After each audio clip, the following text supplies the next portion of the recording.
Hello guys, स्वागत है आप सभी का हमारे यूट्यूब चैनल में। तो गाइस, आज की जो वीडियो होने वाली वो फिर एक बार पहली बार की तरह हमारे एक रिलीजियस टॉपिक पे होने वाली, एक धार्मिक टॉपिक पे होने वाली। गाइस, आज की इस वीडियो में हम आपको एक ऐसे धर्म, एक ऐसे रिलीजन के बारे में बताने वाले हैं जो विश्व में अपनी कला, शांति और अपनी प्राचीन साहित्यों और अपनी प्राचीन कला यानी कुंफू के लिए जाना जाता है। गाइस, आज हम अपनी इस वीडियो में ऐसे धर्म के संस्थापक के बारे में बताने वाले हैं जिन्होंने विश्व के इंसानों को मोक्ष के रास्ते पे और मुक्ति की तरफ ले जाने का काम शुरू करा। गाइज, आज की इस वीडियो में हम आपको बताने वाले हैं विश्व के चौथे सबसे बड़े धर्म यानी बौद्ध धर्म के बारे में। और गाइज, अपनी इस वीडियो में हम आपको बताएंगे महात्मा गौतम बुद्ध के बारे में।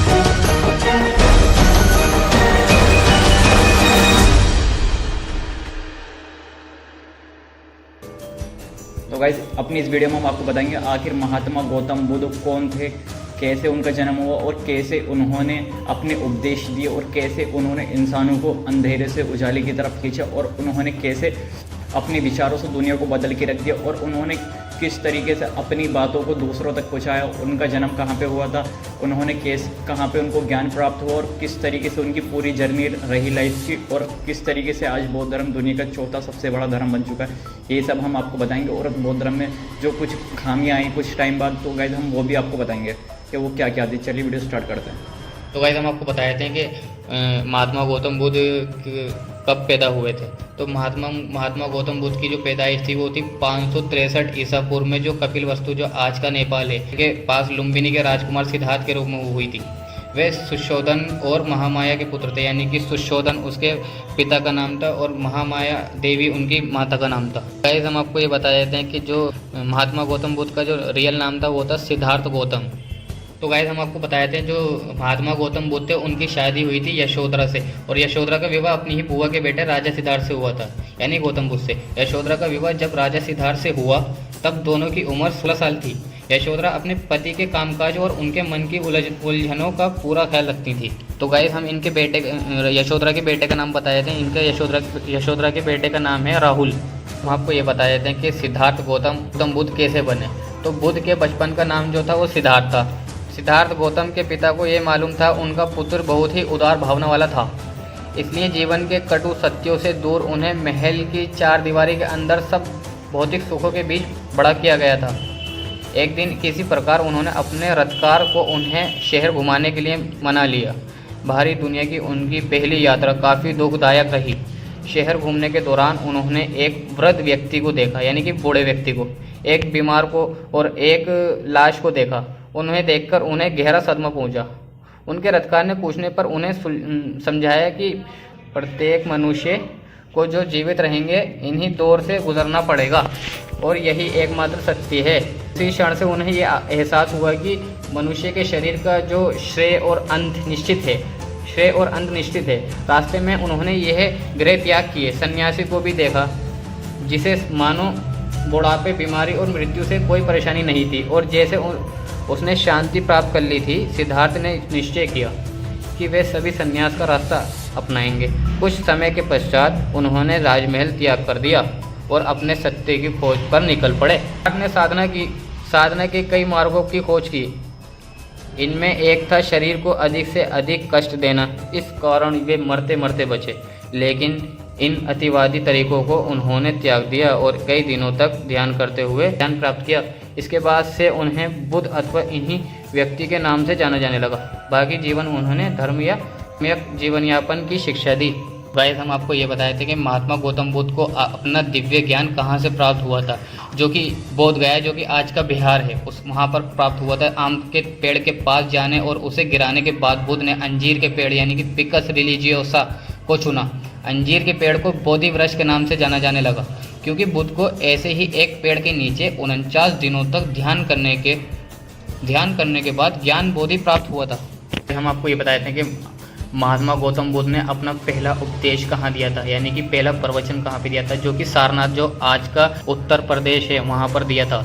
तो गाइस अब हम आपको बताते हैं कि आखिर मठ यानी संघ क्या है। तो महात्मा गौतम बुद्ध के उपदेशों के बाद लोगों ने उनके उपदेशों को बहुत ही ज़्यादा अच्छे से सुना और फिर धीरे धीरे उनके जो अनुयायियों की संख्या में बढ़ोतरी होने लगी, यानी अनुयायी जो थे उनके यानी जो शिष्य थे वो बढ़ने लगे। फिर उन्होंने अनुयायियों ने एक संघ यानी एक मठ बनाया जिसमें वो रहते थे।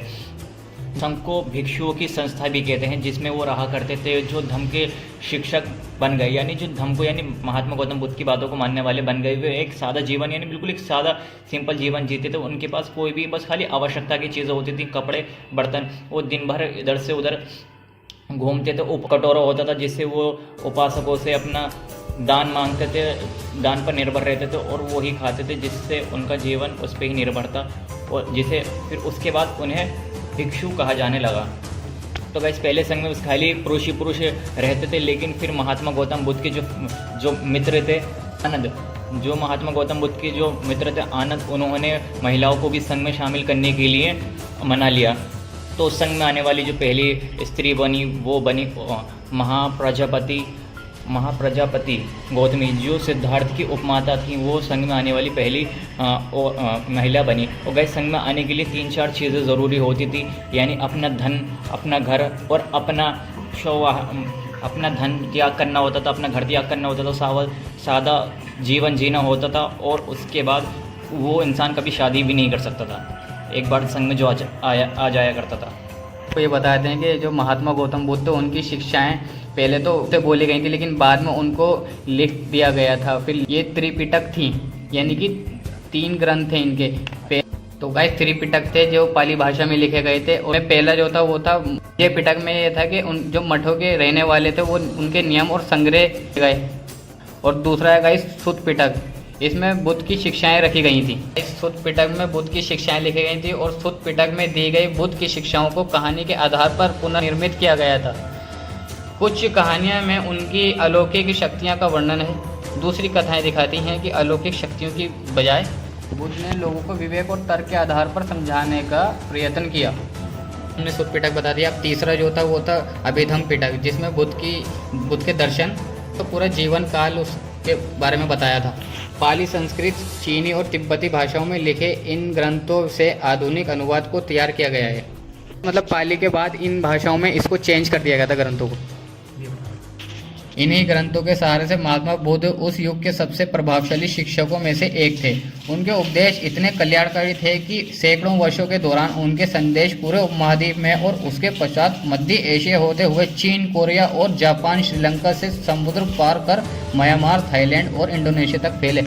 अब हम आपको बता देते हैं कि आखिर आगे चल के जो गौतम बुद्ध यानी बौद्ध धर्म थे तो वो 2 भागों में बढ़ चुका था, जिसमें से पहले थे महायान और दूसरे थे हीनयान। गाइस जो महायान थे वो गौतम बुद्ध को एक भगवान मानते थे और उनकी पूजा करते थे, लेकिन जो दूसरे थे हीनयान वो गौतम बुद्ध को इंसान मानते थे, मानव मानते थे और वो मानते थे कि गौतम बुद्ध मुक्ति का रास्ता दिलाने वाले एक शख्स यानी एक इंसान थे जिन्होंने मुक्ति प्राप्त कर ली थी। तो गाइस अब हम आपको बताएंगे कि गौतम बुद्ध के आखिरी उपदेश क्या थे, यानी गौतम बुद्ध ने आखिरी में क्या कहा था। उन्होंने कहा था कि तुम सब अपने खुद के लिए एक ज्योति बनो, क्योंकि तुम खुद ही अपनी मुक्ति का रास्ता खुद बनोगे, यानी तुम खुद ऐसे बन जाओ कि तुम्हारी मुक्ति खुद हो जाए, तुम्हें और किसी के पास जाने की ज़रूरत ना पड़े।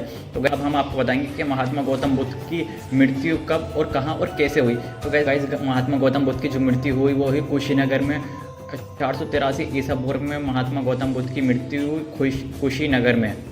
यही वीडियो थी हमारी महात्मा गौतम बुद्ध के ऊपर। हमने आपको पूरा बता दिया कि आखिर महात्मा गौतम बुद्ध का जन्म कैसे हुआ, किस तरीके से उन्होंने अपने जीवन यापन करा और किस तरीके से वो एक साधारण इंसान से धीरे धीरे एक परमात्मा के तरह बदल गए। उन्होंने कभी नहीं कहा कि हम वो परमात्मा है, लेकिन लोगों ने उनको परमात्मा बना दिया। तो गाइज़ यही थी हमारी वीडियो महात्मा गौतम बुद्ध के ऊपर। उनका पूरा हमने जीवन बता दिया आपको शुरू से लेके उनके एंड तक कि उनके जीवन में किस तरीके से कठिनाई और किस तरीके से वो ज्ञान को अर्जित करके एक महापुरुष बन गए। तो इससे पहले हमने एक वीडियो बना चुके हैं सांची के स्तूप के बारे में, जिसके बाद हमने बताया कि महात्मा गौतम बुद्ध के बाद उनकी जो अस्थियाँ थी यानी उनका क्या हुआ, उसके बाद मतलब उनके जो अंश हैं वो कहाँ पर हैं, यानी यहाँ पर यहाँ पे होगी। यहाँ पे सांची के स्तूप के बारे में। तो गाइज हमारी वीडियो जाके ज़रूर देखें और वीडियो अच्छी लगी तो वीडियो को लाइक करें, चैनल को सब्सक्राइब करें। मिलते हैं किसी नेक्स्ट वीडियो में किसी नए टॉपिक पे। जब तक के लिए बाय बाय टाटा।